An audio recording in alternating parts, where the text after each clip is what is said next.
வணக்கம், நான் உங்க ஆஷா பேசுறேன்.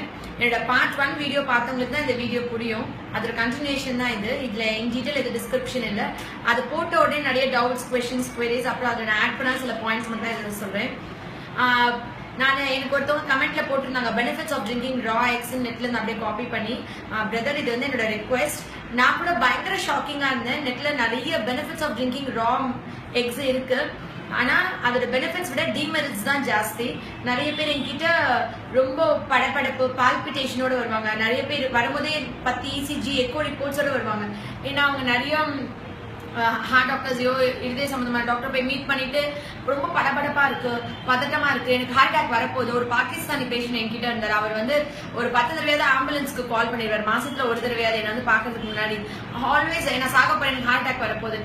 டாக்டர் செக் பண்ணிட்டு அதுக்கப்புறம் ஒரு ஸ்டேஜ்ல சைக்கியாட்ரிஸ்ட பாருங்கன்னு சொல்லியிருக்காங்களே ஒழியா, அது வந்து அந்த படபடப்பும் அந்த இதுவும் வந்து பிகாஸ் ஆஃப் எக். ஒரு பஸ்லயே போனா கூட ஜன்னலோட உட்காந்து முகத்துக்கு நேரா காத்தடிச்சாதான் டிராவல் பண்ண முடியும்.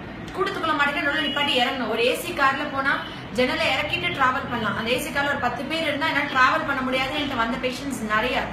நீங்க பஸ்ல ஜன்னலோட சீட் பிடிக்கிற எல்லாரும் ஏன் நம்ம ஜன்னலோட சீட் பிடிக்கிறோம், ஏன் காத்தடிக்கிறது நம்மளுக்கு அவ்வளவு நெசசரியா இருக்கு, ஏன் தலை சுற்ற மாதிரி இருக்கு, வாமிட் வர மாதிரி இருக்கு.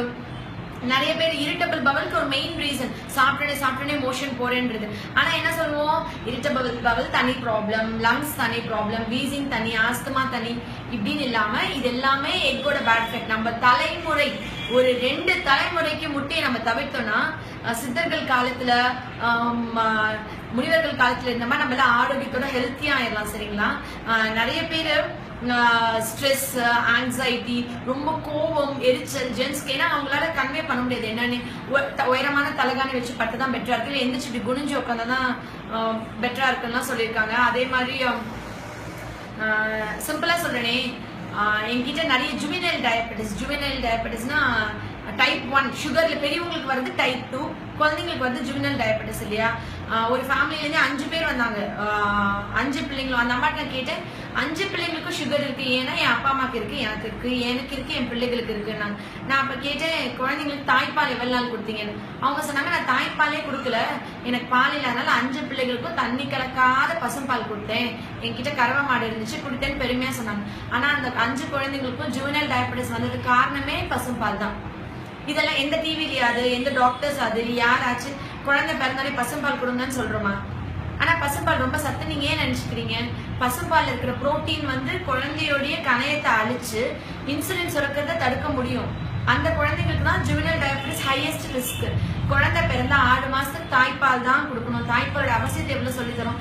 தாய்ப்பால் இல்லையா, நீங்க லாக்டோஜனோ உங்க பீடியாட்ரிஷனை கன்சல்ட் பண்ணிட்டு அதுக்கேற்ற சாப்பாடு கொடுங்க. குழந்தையால வந்து கவுஸ் மில்க டைஜஸ்ட் பண்ண முடியாது. நிறைய பேர் என் குழந்தைக்கு லாக்டோஸ் இன்டாலரன்ஸ் இல்ல, நான் அப்ப பசும்பால் கொடுக்கலாமா? Not before 6 months. தாய்ப்பால் தான் 6 மாசத்துக்கு அவசியம். தாய்ப்பால் ஊர்லன்னா ஊறதுக்கான வழியை பண்ணுங்க.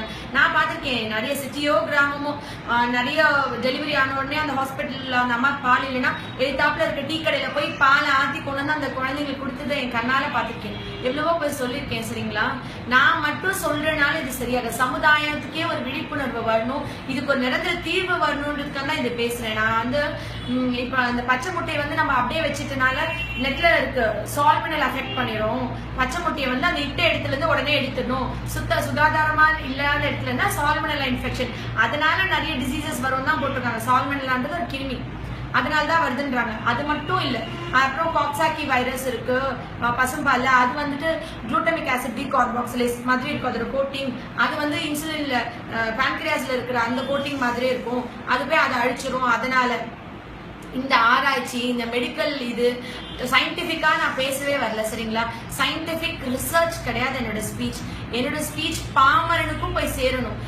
குழந்தை பிறந்தா 6 மாசத்துக்கு தாய்ப்பால் தான் கொடுக்கணும், பசும்பால் கொடுக்க கூடாதுன்னு மூளை முடிச்சுல இருக்கிற எல்லாருக்கும் விழிப்புணர்வு வரணும். இந்த வீடியோ பாக்குறவங்க பக்கத்து வீடியோ, முன்னாடி வீடியோ, பின்னாடி வீடியோ எல்லாருக்கும் சொல்லணும்.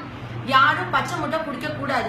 முட்டை நிறைய சாப்பிட்டா ரொம்ப படபடப்பு, டென்ஷன், மனசோர்வு, டிப்ரெஷன், ஸ்ட்ரெஸ், ஆங்ஸைட்டி, ரொம்ப மனக்குழப்பம், தூக்கமின்மை, உடல் சோர்வு இதெல்லாம் டெவலப் ஆகும்ன்றது தான் என்னுடைய அவேர்னஸ். ஃபர்ஸ்ட் வீடியோ பார்த்தீங்கன்னா தான் இது புரியும் உங்களுக்கு. அதே மாதிரி குழந்தைங்களுக்கு நிறைய சாக்லேட்ஸ், பாட்டில் ட்ரிங்க்ஸ், எல்லா காய்கறிகள் கொடுங்க, எல்லா பழங்கள் கொடுங்க, வீட்டில் சமைச்ச சாப்பாடு மேக்சிமம் கொடுங்க. இதுதான் என்னுடைய அட்வைஸ். என்னோட நெக்ஸ்ட் வீடியோல அந்த பேரண்டிங் பார்ட்லாம் நான் நிறைய மிஸ் பண்ணிட்டேன்னு நிறைய கேட்டிருந்தீங்க. கண்டிப்பா பேரண்டிங்கோடைய கண்டினியூவேஷன் நிறைய வீடியோஸ் இருக்கு. அதே மாதிரி ஹெல்த், டயட், பெனிஃபிட்ஸ் எல்லாத்த பத்தி அடுத்த வீடியோஸ்ல வரும். நன்றி.